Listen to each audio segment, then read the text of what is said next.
మన దేశ చరిత్రను మలుపు తిప్పిన కొన్ని నిర్ణయాలు ఉంటాయి. వాటిలో కొన్ని మనల్ని ముందుకు నడిపిస్తే మరికొన్ని దశాబ్దాల పాటు మనల్ని వెనక్కి లాగాయి. భారతదేశ మొదటి ప్రధానమంత్రి జవహర్లాల్ నెహ్రూ గారు తీసుకున్న కొన్ని నిర్ణయాలు ఈ రోజుకి మన దేశంపై ఎంతటి ప్రతికూల ప్రభావాన్ని చూపుతున్నాయో తెలిస్తే మీరు షాక్ అవుతారు. ఆయన చేసిన 8 చారిత్రక తప్పిదాల గురించి ఇప్పుడు తెలుసుకుందాం. 1. ఆర్టికల్ 370. సర్దార్ పటేల్ వంటి నాయకులు వ్యతిరేకిస్తున్నా నెహ్రూ పట్టుబట్టి కాశ్మీర్కు ప్రత్యేక ప్రతిపత్తిని కల్పించే ఆర్టికల్ 370 మరియు 35A ని రాజ్యాంగంలో చేర్చారు. ఈ ఒక్క నిర్ణయం దశాబ్దాల పాటు కాశ్మీర్ వేర్పాటువాదానికి ఉగ్రవాదానికి అడ్డాగా మార్చేసింది. 2. బలూచిస్తాన్ను వదులుకోవడం. 1947లో బలూచిస్తాన్ పాలకుడు ఖాన్ ఆఫ్ కలా తమ రాజ్యాన్ని ఇండియాలో కలపమని నెహ్రూను కోరారు. కానీ నెహ్రూ ఆ ఆఫర్ను తిరస్కరించారు. ఫలితంగా పాకిస్తాన్ సైన్యం బలూచిస్తాన్ను ఆక్రమించుకుంది. ఒకవేళ ఆ రోజు నెహ్రూ ఒప్పుకొని ఉంటే పాకిస్తాన్ భౌగోళిక స్వరూపమే మారిపోయేది. 3. కబో వ్యాలీని బహుమతిగా ఇవ్వడం. మణిపూర్లో అంతర్భాగంగా ఉన్న ఎంతో సారవంతమైన కబో వ్యాలీని నెహ్రూ 1954లో బర్మాకు బహుమతిగా ఇచ్చేశారు. మనకు చట్టబద్ధంగా రావాల్సిన భూమిని స్నేహం పేరుతో పక్క దేశానికి దానం చేశారు. 4. యుఎన్ భద్రతా మండలిలో శాశ్వత సభ్యత్వాన్ని తిరస్కరించడం. 1950లలో అమెరికా మనకు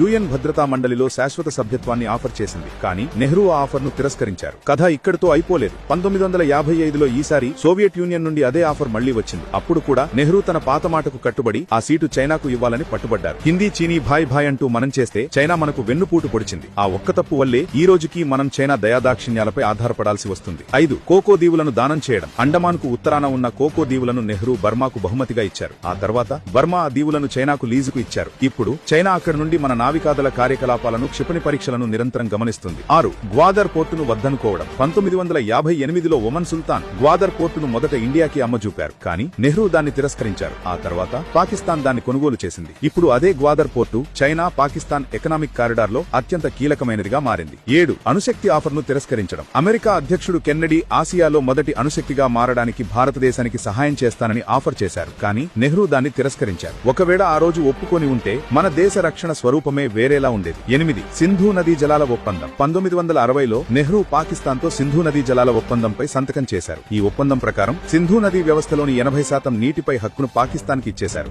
మన నీటిని మనమే శత్రు దేశానికి దానం చేసినట్లయింది. ఈ నిర్ణయాలు వింటుంటే మన దేశం ఎంత గొప్ప అవకాశాలను చేజార్చుకుందో అర్థమవుతుంది కదా. ఇవి కేవలం తప్పులు కావు, మన దేశ భవిష్యత్తును దశాబ్దాల పాటు వెనక్కి నెట్టిన చారిత్రక తప్పిదాలు. ఈ విషయాలపై మీ అభిప్రాయం ఏంటో కింద కామెంట్స్ లో చెప్పండి. ఈ చారిత్రక నిజాలు అందరికీ తెలియాలంటే ఈ వీడియోను ప్రతి భారతీయుడికి షేర్ చేయండి. జై హింద్.